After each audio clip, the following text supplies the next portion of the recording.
نحمده ونصلي ونسلم على رسوله الكريم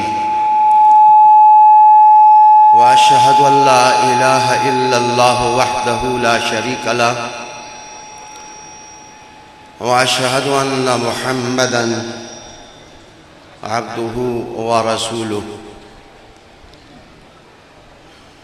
أما بعد فأعوذ بالله من الشيطان الرجيم بسم الله الرحمن الرحيم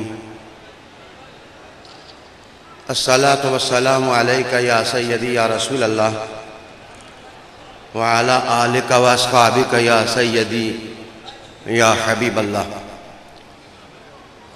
قال النبي صلى الله عليه وآله وسلم ذاك طعم الإيمان من رضي بالله ربا وبالإسلام دينا وبمحمد عليه الصلاة والسلام رسولا أو كما قال النبي صلی اللہ علیہ وآلہ وسلم۔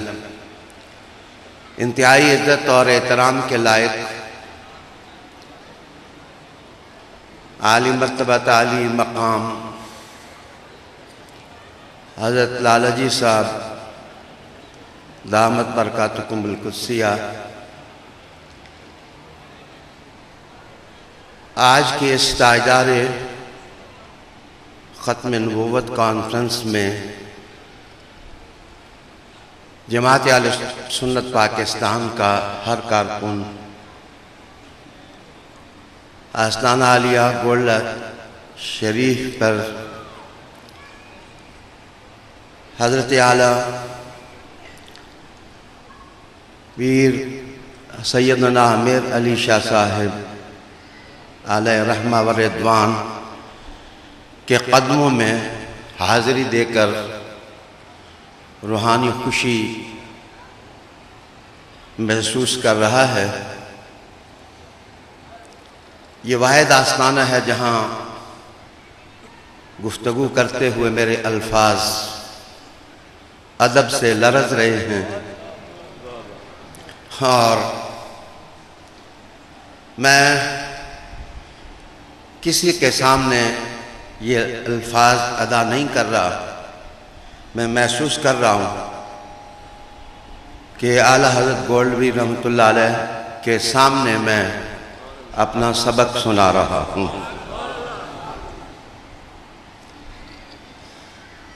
سامعین باتمکین، رسول کریم علیہ تحیت و ثنا نے ارشاد فرمایا، اس شخص نے ایمان کا ذائقہ چکھ لیا جو اللہ کے رب ہونے پر راضی ہو گیا اور اسلام کو بحیثیت دین ماننے پر خوش ہو گیا، اور اس نے محمد صلی اللہ علیہ وآلہ وسلم کو رسول دل و جان سے تسلیم کر لیا۔ اسی مفہوم کی ایک اور حدیث بیان کرنا چاہوں گا۔ حضور نے فرمایا کہ ثلاث من کن فیہ وجد بہن حلاوۃ الایمان من کان اللہ ورسولہ احب الیہ مما سواہما ومن احب عبدا لا یحبہ الا للہ ومن یکرہ ان یعود الی الکفر کما یکرہ ان یلقا فی النار۔ عالی جناب دوستو، کہ اس آدمی کو اللہ تعالیٰ ایمان کی حلاوت دے دیتا ہے جو اللہ اور اللہ کے رسول کو سب سے زیادہ محبوب جانتا ہے، اور اس معاشرے میں زندگی گزارتے ہوئے وہ شخص اپنے ہر تعلق کی بنیاد اللہ کی محبت اور رسول کریم کی محبت کو قرار دے دیتا ہے، اور وہ اسلام سے دور ہٹنا اتنا ہی ناپسند کرتا ہے جیسے کہ اس کو اٹھا کر کوئی آگ میں پھینک دے۔ اللہ تعالیٰ کو ماننے کا مطلب یہ ہے کہ ہم اللہ کی تمام صفات کو مانیں، اگر کوئی شخص اللہ کو واحد احد مانے لیکن اس کی ایک صفت کو بھی نہ مانے تو وہ اپنے آپ کو خود کفر کی ظلمت میں اٹھا کر پھینک دیتا ہے، جیسے وہ کہے کہ میں اللہ کو قادر نہیں مانتا یا زندہ نہیں مانتا۔ ایسے ہی شان رحمت اور شان رسالت کو تسلیم کرنے کا مطلب یہ ہے کہ ہم حضور کی تمام صفات پر ایمان لائیں۔ آپ عالی مرتبت ہیں، شاہد ہیں، مبشر ہیں، نذیر ہیں، برہان ہیں، پہلوں کے امام ہیں، پچھلوں کے امام ہیں۔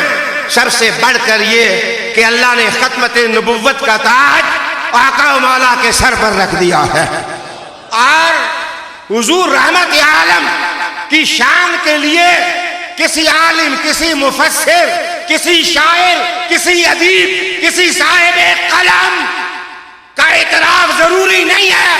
جب اللہ کہتا ہے کہ اے محمد تیرے خاتم النبیین ماننے کے لیے یہی کافی ہے کہ میں اللہ تیری ختم نبوت کو مان بھی رہا ہوں، منوا بھی رہا ہوں۔ عالی جناب حضور رحمت عالم صلی اللہ علیہ وآلہ وسلم خاتم النبیین ہیں۔ اب میں عرض کروں گا کہ دانش، علم اور تقوی اور عقل سلیم اور خوئے تسلیم جہاں جہاں ہے وہ محمد عربی کی ختم نبوت کو ماننے والی ہے، اور جہاں یہ دولت نہیں، ہمیں شکوہ بھی نہیں ہونا چاہیے۔ آئیے، یہ وہ حقیقت ہے جس کا اعتراف صحابہ رضوان اللہ تعالی علیہم کی پارلیمنٹ میں حضرت ابو بکر صدیق نے کروا لیا تھا کہ جو حضور کی ختم نبوت کا منکر ہوگا خلافت راشدہ اس کے خلاف جہاد کرے گی، اور ان کو کافر قرار دینے پر صحابہ رضوان اللہ تعالی علیہم اجمعین سب متفق ہو گئے۔ اب میں اختصار سے عرض کروں کہ اللہ تعالیٰ نے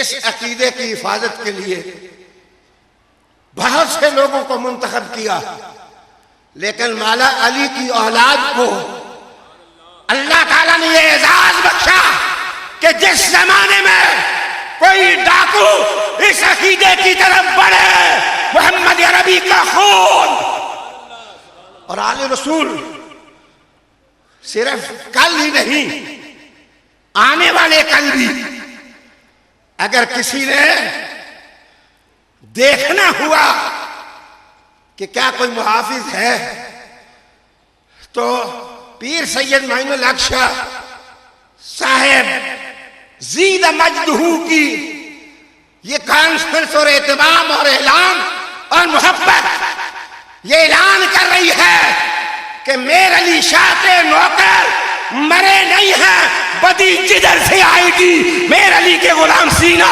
سبر ہو جائیں گے۔ علی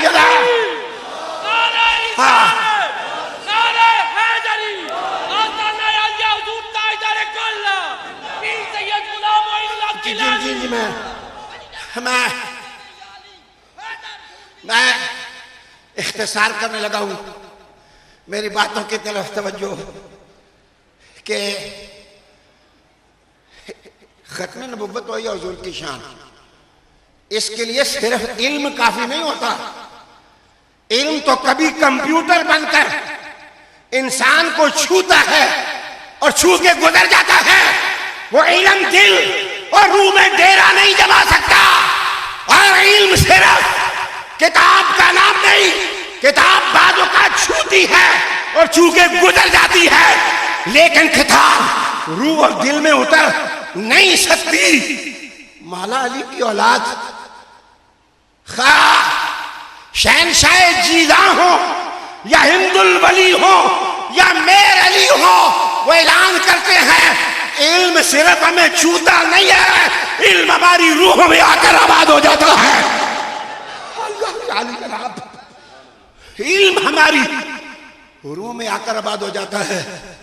میں کہتا ہوں اعلیٰ حضرت گولڈوی کا ترہ امتیاز یہ تھا کہ وہ صاحب نظر تھے، وہ صاحب حال تھے، وہ صاحب علم حقیقی تھے، وہ صاحب عرفان تھے، وہ صاحب آگاہی تھے، وہ صاحب روحانیت تھے. ہر روز وقت کی آنکھوں میں آنکھیں ڈال کر بات کرنے کا سلیقہ جانتے تھے.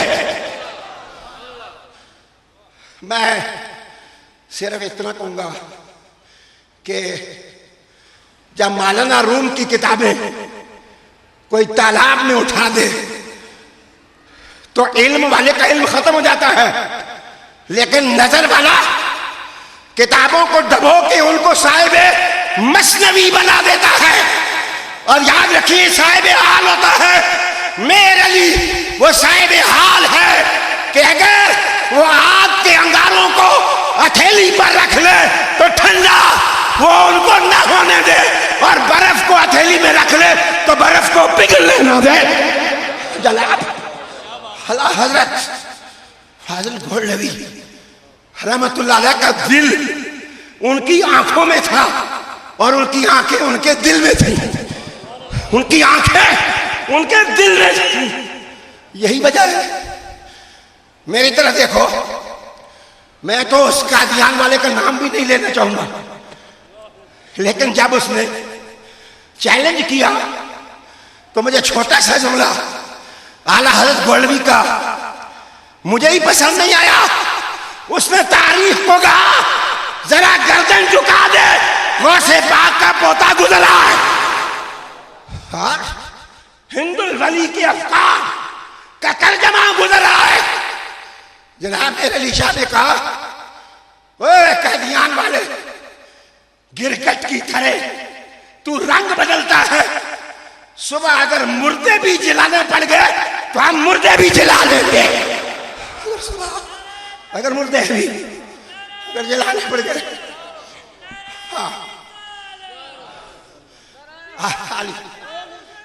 حالی جناب دوستو، یہ دعویٰ بہت مشکل ہوتا ہے کہ مردے بھی جلانے پڑے صبح تو کر لیں گے. میں سمجھتا ہوں کہ یہ جو فرینکفرٹ میں بیٹھ کر مسلمانوں کے افکار اور ان کا علمی اور مذہبی سرمایہ کو اپنا شکار بنا رہے ہیں، وہ نہ سمجھے کہ میرے علی دنیا سے گزر رہے ہیں. آج پیرانہ سالی کے باوجود یہ جناب لالا جی صاحب جوانوں کے ہم رکاب ہو کر بیٹھے ہیں.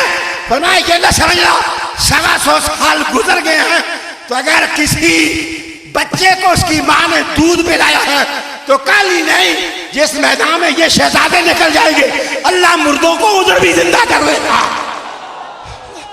اللہ مردوں کو ادھر بھی اللہ گویا یہ صرف کل کی بات نہیں ہے، آج کی ہے. مجھے خوشی ہے کہ آپ نے مشورہ نہیں سنا، آپ نے جماعت اہل سنت کے سر پر ہاتھ رکھا ہے، سرپرستی کی ہے کہ ختم نبوت کے لیے آپ جدھر بھی جائیں گے ہم آپ کے ساتھ ہیں. ایک بات عرض کروں، صرف 2 منٹ رہ گئے ہیں تو میں عرض کروں، گھبراؤ نہ. یا رسول اللہ کہنے والوں گھبرایا نہ کرو، گھبرانا تمہاری شان نہیں ہے. اور میری بات سنو، داتا صاحب کی کتابیں کتنے مولویوں نے چھپائی. کشف المحجوب کے دیباچہ میں لکھتے ہیں کہ میں نے بڑی کتابیں لکھی تھیں لیکن مولوی چھپا کے اپنے نام انہوں نے چھپا لی. میں تم سے پوچھتا ہوں، جن مولویوں نے داتا صاحب کی کتابیں چھپائی تھیں وہ داتا تو نہیں بن سکے جناب، وہ داتا نہیں بن سکے. انہوں نے اپنی کتابیں، اپنے قلم اور اپنی ذات کی عزت بنانے کے لیے داتا کی کتابیں اپنے نام چھاپ دی، لیکن وہ داتا نہ بن سکے۔ گرگٹ کی طرح رنگ بدلنے والوں، سیف چشتیائی اور شمس الہدایہ آپ بھی میدان میں ہے، نہ وہ داتا بن سکے نہ تم میر علی بن سکتے ہو، نہ تم میر علی بن سکتے ہو۔ میری گفتگو کو سننے والوں، ضرورت یہ ہے کہ آج بدی کے خلاف جو قوتیں میدان میں آئی ہیں، ہم کا فرض ہے کہ ہم ان کے کندھے سے کندھا ملائیں، اور جو نیکی کے خلاف شیطان ہے، ہمارا فرض ہے کہ معین الحق شاہ صاحب جیسے بزرگ جناب وہ ہمیں جہاں حکم دیں گے ہم ان کی غلامی کو اپنا شرف سمجھیں گے۔ اور جماعت اہل سنت جناب تنظیم نہیں ہے، یہ دراصل آستانہ عالیہ گولڈا شریف میں ان کے نوکروں کی ایک جماعت ہے، اور آپ سرپرستی کریں، ہم بدی کے خلاف انشاءاللہ سٹرگل کریں گے کہ محمد سے وفا تو نے تو ہم تیرے، یہ جہاں چیز ہے کیا لاہو قلم تیرے۔